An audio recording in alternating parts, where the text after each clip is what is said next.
18 தர்பார். வந்துட்டாயா. வணக்கம் மக்களே, இது நியூஸ் 18 தர்பார். நான் உங்க எழில்.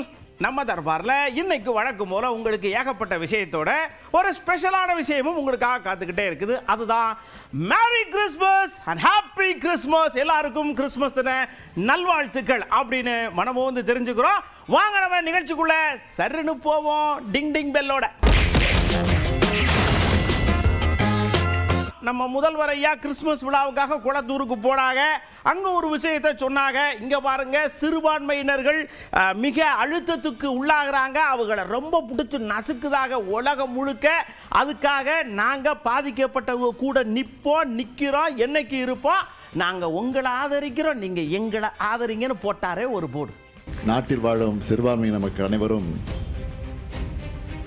இன்றைக்கு என்ன மாதிரியான அச்ச உணர்வோடு வாழ்ந்துகிட்டு இருக்காங்கன்னு நான் சொல்லி தெரிய வேண்டிய அவசியம் இல்லை.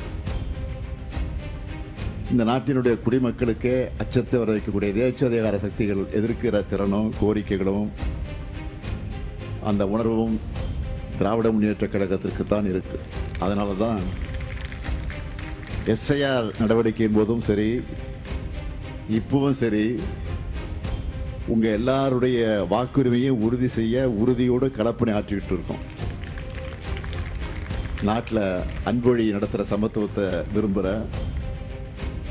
சக மனிதர்களை, சக சகோதரிகளை நினைக்கிற மக்கள் தான் பெரும்பான்மையாக இருக்கும். ஜனநாயகத்தில் இந்த வலிமைமிக்க சக்திகள் ஒன்று சேர்ந்து மக்களும் ஆதரவாக இருக்கும்போது எந்த பாசிச சக்திகளாலும் ஒன்றும் செய்ய முடியாது. கூடுன்னு ஓடி ஆந்தாங்க தமிழிசை அக்கா. நீங்க எல்லாம் ஓகே, கரெக்டா பண்ணுங்க. ஆனா நாங்க தீபாவளி பொங்கல் இதெல்லாம் கொண்டாடும் போது மட்டும் எங்க கூட இணக்கமா வர மாட்டேங்க. கிறிஸ்துமஸ் மற்ற இதுன்னா குடுன்னு ஓடுறீங்க, ஏன் இந்த ஓர வஞ்சனை அப்படின்னு அக்கா அன்போட கேட்காங்க. இந்து அப்படின்னு சொன்னா மதவாதிகள், ஆனா மற்ற மதம் என்று சொன்னால் அவர்கள் மதச்சார்பற்றவர்கள். இந்து மதத்தை சார்ந்த ஞானிகள் பாஜகவிற்கு வாக்களிங்கள்னு சொன்னா உடனே அது மதவாத கருத்து. ஆனா அதே இது சிறுபான்மை மதத்தை சார்ந்தவர்கள் இவங்களுக்கு வாக்களிங்கன்னு சொன்னா அது மதச்சார்பின்மை. ஆக ஒரு போலி மதச்சார்பின்மை தமிழகத்தில் நிலவி கொண்டிருக்கிறது. அக்காவுக்கு சப்போர்ட் பண்ணதுக்கு சசிகலாமா ஓடியாந்து சொல்றாங்க, நான் நார்மலாவே அதிகமா பேசுறது இல்லைங்க, ஆனா திமுக திடுத்துடுன்னு வந்து பேசுவேன் அப்படின்னு சொல்லி பேசுறாங்க. நேர்மையா செஞ்சீங்கன்னா, சரியா செஞ்சா நல்லா செய்றீங்கன்னு சொல்லுவேன். நீங்க செய்யலைன்னா உங்களை திருத்தறதுக்கு உண்டான வேலையில இறங்குவேன். அது மாதிரிதான் இந்த தேர்வு. திருத்தி ஆகணும், வெளில அனுப்பி ஆகணும் திமுகவை. அப்பதான் தமிழ்நாடு நல்லா இருக்கும். ஏன்னா நாங்க வளர்ச்சியை வளர்த்து கொண்டு வந்த நாங்க. ஐயா ஒரு திட்டம் இருக்கு, அந்த திட்டத்து பேரை ரப்பர் எடுத்து கிருட்டுன்னு அழிச்சு விட்டு புதுசா ஒரு பேரை வச்சு அதுக்கு நாங்க இவ்வளவு நாள் இன்க்ரீஸ் பண்றோம், அதை பண்றோம், இதை பண்றோம்ங்கிறிய. ஆனா திட்டம் மட்டும் பங்கு ஓடுதிய. அதை நாங்க எதிர்த்து நாடாளுமன்றத்தில் கேட்டா எப்படி எங்களை நீங்க கேள்வி கேட்பியா அப்படின்னு எங்களுக்கு நோட்டீஸ் வேற கொடுப்பீடா. நீங்க நோட்டீஸ் அப்படின்னு கேள்வி கேட்காரு இந்த ஒருத்தர். யாருன்னு பாருங்க. நான் மோடி அரசாங்கத்தை கேட்டுக்கொள்ள விரும்புகிறேன். நாடாளுமன்றத்தில் இந்த சட்டத்தை நீங்கள் நிறைவேற்றுகிற போது கிழித்து எறிகிற காரியத்தை தான் அவர்கள் செய்தார்கள். அப்படிப்பட்ட நாடாளுமன்ற உறுப்பினர்கள் மீது நீங்கள் நாடாளுமன்றத்திலே நடவடிக்கை எடுப்பீர்களேயானால் மோடி அரசாங்கமே உங்களை கிழித்து எறிகிற அடுத்த கட்ட போராட்டத்தை நாடு தழுவிய போராட்டமாக நடத்த வேண்டிய கட்டாயம் ஏற்படும் என்றுதான் நான் கேட்டுக்கொள்ள விரும்புகிறேன். இந்த விஷயத்துக்கு நம்ம திருமாவளவன் ஒரு பஞ்சு வைக்கிறார். அவங்களுக்கு காந்தியே பிடிக்காதியா. காந்தி ஐயா என்ன சொன்னாங்க? எல்லாரும் ஒத்துமையா இருங்க, அதுதான் ஒன்றுபட்ட இந்தியான்னு சொன்னாங்க. இவங்களுக்கு இந்துவா இருக்கணும் தான் ஆசை. அதனால மற்றவங்களாம் வேணாம்னு இப்படி பிளவை ஏற்படுத்துறதுக்கு கோடாரியை தூக்கிட்டே அலைதாகங்கார். 3 முறை ஆட்சிக்கு வந்தும் கூட இன்னும் அவர்களால் இந்த தேசத்தை இந்து தேசம் என்று பிரகடனப்படுத்த முடியவில்லை. இதற்கெல்லாம் காரணம் காந்திதான் என்கிற வெறுப்பு. காந்தியடிகளின் பெயரை இதிலிருந்து நீக்க வேண்டும் என்பதிலே அவர்கள் குறியாக இருந்தார்கள், நீக்கிவிட்டார்கள். இப்ப புது பெயர் VBG ராம்ஜி தான் பெயர். இவ்வளவு பெரிய பெயர். விக்ஷித் பாரத் VB ஒரு ஐஃபன், ஜீனா கேரண்டி, ஆர்னா ரோஜ்கர், ஏனா ஆஜீவிகா, எம்னா மிஷன். அந்த கடைசி ஜி எதுக்கு போட்டிருக்கான்னு தெரியல. Viksit Bharat guarantee for Rozgar Ajeevika mission, இதெல்லாம் இந்தியையும் திணிக்கிறான் மறைமுகமா. அவன் பெயர் வைக்கக்கூடிய திட்டங்கள்ல இன்னொரு புறம் இந்தி திணிப்பும் இருக்கிறது, இன்னொரு புறம் அவனுடைய கருத்தியல் திணிப்பும் இருக்கிறது, இன்னொரு புறம் அவனுடைய கருத்தியல் பகைவர்களை வீழ்த்துகிற முயற்சி, காந்தியை அழித்தொழிக்கிற முயற்சி. காந்தி பெயர் எடுத்துட்டா காங்கிரஸ் ஒழிச்சிட முடியும். அவனுடைய கனவு அதுதான். காங்கிரஸ் இல்லாத பாரதம், கம்யூனிஸ்டுகள் இல்லாத பாரதம், திராவிட அரசியல் இல்லாத பாரதம்.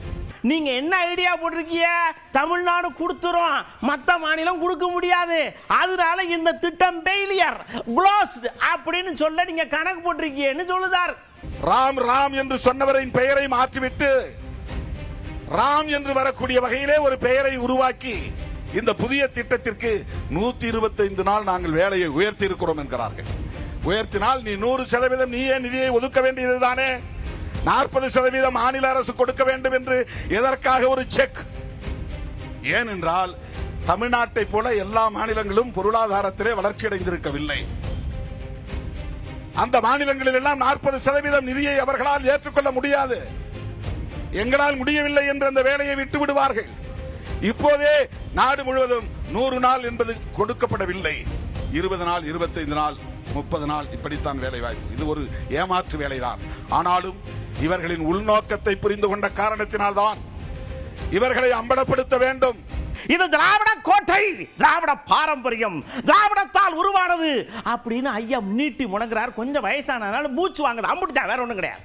இப்பொழுது எந்த ஊரில் எந்த திட்டம் என்பதை அந்த கிராம சபையோ ஊராட்சி மன்றமோ இனிமேல் தீர்மானிக்க முடியாது. மாநில அரசு தீர்மானிக்க முடியாது. மத்திய அரசு எந்த திட்டத்தை தேர்ந்தெடுக்கிறதோ அந்த திட்டத்தை தான் நிறைவேற்ற வேண்டும் என்று சொல்லி 40% செலவினத்தை மாநில அரசு ஏற்க வேண்டும் என்று அக்கிரமமான அயோக்கியத்தனமான ஒரு முடிவினை மத்திய அரசு செய்திருக்கிறது. நம்ம ராயவர அண்ணாச்சி சடசடன வந்து நின்று, அண்ணாச்சி அண்ணாச்சி நான் உங்க பக்கம்தான், ஆனா பாருங்க கூட்டணியில இருக்கவங்க இப்படி ஆசைப்படுதாங்க. எனக்கு காந்தி வேற ஐயாவை எடுக்கணும்னு ஆசை இல்லைங்க, ஆனாலும் கூட்டணி பங்காளியா ஆசைப்படுதாகன்னு அவைகளை ஒன்றும் சொல்ல முடியாம ராயபுரத்துக்கு கிடக்காம திரும்பிக்கிட்டோம்ங்க அப்படின்னு சொல்றாரு இந்த அண்ணாச்சி. இல்லை, இப்போ 100 நாள் வேலை திட்டத்தை பொறுத்தவரையில் முன்பு எப்படி இருந்ததோ அது பொதுச்சாராக அறிக்கை விட்டுருக்காரு. அது மகாத்மா காந்தி பேரை மாற்றக்கூடாது. மகாத்மா காந்தி பேரை தேச தந்தை அவர், அதை மகாத்மா காந்தி பேரை மாற்றவே கூடாது. வைத்திலிங்க ஐயா சடக்குன்னு வந்தாரு. எல்லாரும் மறந்த ஒரு விஷயத்தை எடுத்து சொல்லி, கஷ்டப்பட்டு வாங்கி வச்சாயா பூமாலை, அந்த பக்கம் போச்சியா பாமாலையா அப்படின்னு வாயில வயிற்றுல அடிச்சுக்காத குறையா அண்ணாச்சி புலம்புறாக. எடப்பாடி இல்லாத அதிமுக இருந்தால் நாம் ஒன்றிணைவோம். எடப்பாடி இருக்கும் வரை அதிமுகவில் நாம் இணைய போவது இல்லை. எடப்பாடியை வீழ்த்துவதுதான் நமது குறிக்கோள். புரட்சி தலைவி, புரட்சி தலைவர் மனதில் வைத்து சொல்லுகிறோம். எடப்பாடி என்ற இந்த இயக்கத்திற்கு சம்பந்தம் இல்லை. அதிமுக கொள்கை தெரியாது, கோட்பாடு தெரியாது. அதிமுக என்றால் என்னவென்றே வரலாறு தெரியாத ஒரு தற்குறி எடப்பாடி பழனிசாமி. அப்படியே ஓபிஎஸ் ஐயா மைக்க பிடிச்சாரு. கவலை வேண்டாம், கண்ணீர் சிந்த வேண்டாம், என் கருப்பொருளே, என் உதவியே, எடுத்து வச்சிருக்கேன் புத்தகம், தை பிறந்தா வழி பிறக்கும், புத்தகத்தை ஓபன் பண்ண உங்களுக்கு ஒளி பிறக்கும். இந்த பழனிசாமி என்ற பெயரை சொல்வதற்கு நம்மளுக்கு வெட்கமாக இருக்கிறது. அந்த நிலையை உருவாக்கிய பழனிசாமிக்கு வருகின்ற காலங்களில் நாம் சரியான பாடத்தை புகட்ட வேண்டும் என்பதுதான் இன்றைய வரலாறு. ஆக இனிவரும் காலங்களில் தை பிறந்தால் வழிபிறக்கும் என்ற ஒரே ஒற்றை சொல்லை நிறுத்தி வருகை புரிந்து ஆதரவு அத்துணை இவர்களுக்கும் என்னுடைய நன்றியை தெரிவித்து விடைபெறுகிறேன். நன்றி, வணக்கம். வந்தார்ல பழையபடியும் ஜெயக்குமார் அண்ணாச்சி வேட்டியை மடிச்சு கட்டிக்கிட்டு, இந்த பாருங்க நீங்க பூமாலையாக்குங்க, பாமாலையாக்குங்க, அல்ல புத்தகத்தை திறங்க, அதுல என்ன வேணாலும் பண்ணுங்க, ஆனா இது இரும்பு கோட்டை, கதவு அப்படியே நச்சுன்னு இறுக்கி மூடி இருக்கு, உங்களால தட்டவும் முடியாது, உடைக்கவும் முடியாது, ஓடவும் முடியாதுன்னு சொல்லி இவர் வாக்கு ஒரு பக்கம் டீரார் மாதிரி பேசுறார். அவரு பேசுவார். அதாவது இது வந்து பூமாலை கிடையாது, இது கட்டி முடிக்கப்பட்ட கோபுரம். ஆனா உதிர்ந்த செங்கற்கள் அதெல்லாம் நான் பெருசா பேச வேண்டிய அவசியம் கிடையாது. உதிர்ந்த செங்கற்கள் வேற, கட்டி முடிக்கப்பட்ட கோபுரம் அனைத்து இந்திய அண்ணா திராவிட முன்னேற்ற கழகம் ஒரு மிகப்பெரிய வலிமையான ஒரு கோட்டை. இந்த கோட்டை எந்த கொம்பனாலும் சரி ஒரு துரும்பை கூட அசைத்து கூட பார்க்க முடியாத ஒரு இரும்பு கோட்டையாக தான் நிச்சயமா இருக்காது. ஏசி சண்முக ஐயா அப்படியே ஒரு மாலையை தூக்கிட்டு குடுன்னு வந்துகிட்டே இருந்தா. அப்படி அவர்கிட்ட ஐயா ஒரு குட்டி கருப்பு எம்ஜிஆர் வாராராம்லோ அப்படின்னு சொன்னாதான் மனுஷனுக்கு பயங்கர கோபம். அந்தவா நான் அந்த காலத்திலேயே எம்ஜிஆர் ஐயா கூட இருந்தவன், ஒரே எம்ஜிஆர் தான், அவர் என் பொன்மனச்செம்மல் தான், அப்புறம் நடுவுல குட்டி சைடு கீடு எதுவும் கிடையாது, டெலிட் பண்ணுங்க அப்படின்ட்டு கோபத்தோட போயிட்டார். விஜய் அவர்களுடைய தாவேக்காவினுடைய பயணம் தமிழக அரசியலே ஒரு சில மாற்றங்களை உண்டாக்கும். தமிழக அரசியல் வரலாற்று என்று சொன்னால் அவருக்கு குறைந்தது 20,000 to 25,000 வாக்குகள் பல தொகுதியிலே இருக்கிறது. 30,000 to 35,000 வாக்குகள் பல தொகுதியிலே இருக்கிறது. ஒரு சில தொகுதியிலே நல்ல வேட்பாளரை போட்டால் ஒரு சில தொகுதிகளிலே வெற்றி பெறுவதற்கு வாய்ப்பும் இருக்கிறது. ஆனால் ஒரு மாற்றத்தை கொண்டு வருவாரே தவிர ஆட்சியை பிடிப்பது ஒரு கேள்விக்குறிதான். பாருங்க, இப்படித்தான் வடக்க பனி பொடிக்குது. லாரி ஓட்டிகிட்டே போன ஒரு மனுஷனுக்கு முன்னாடி போகணும் தெரியல, பின்னாடி வர்றது தெரியல, சைட்லேயும் தெரியல. குத்து மதிப்பா போகணும் போயிருப்பார் ஒன்றுக்கு டம்முன்னு இடிச்சு பள்ளிக்கூடத்து பிள்ளையை முதற்கொண்டு பல பேர் காயமாகி போச்சு.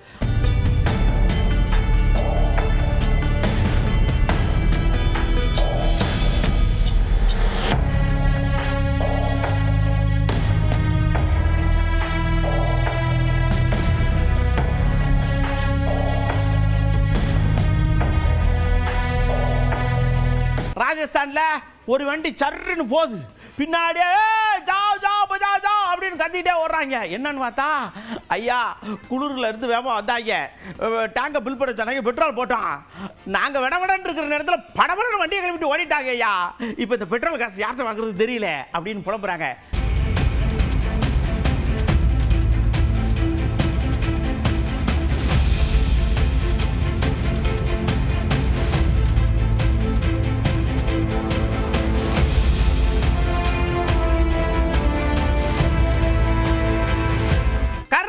பாருங்க, வரிசையா கடைகள் இருந்திருக்கு.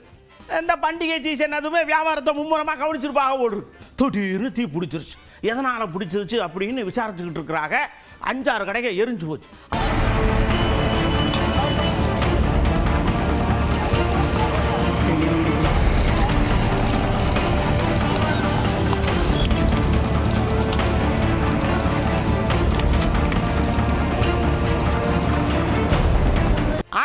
லீவ் விட்டாச்சு, உள்ளாக்காடு ஊரை எங்கேயாவது கூட்டு போறியா என்ன அப்படின்னு மிரட்டுதுங்க ஒவ்வொருத்தரையும். சரின்னு சொல்லி வசதி இருக்கிறவங்க வாய்ப்பு இருக்கிறவங்க வண்டியை கட்டிக்கிட்டு ஊட்டிக்கு போறாங்க. அங்க என்னடானா ஒரு புலியும் சிறுத்தையோ என்ன செய்யுது, சர்ன்னு ரோட்டு பக்கம் வருது. உங்களுக்கு தான் லீவ் விட்டுருக்காங்களா, எங்களுக்கு விட மாட்டாங்களா அப்படின்னு அது வாட்டுக்கு போகுதுங்க. ஆனா ஒன்று டோன்ட் டச் மீன்னு சொல்லிட்டு போகுது.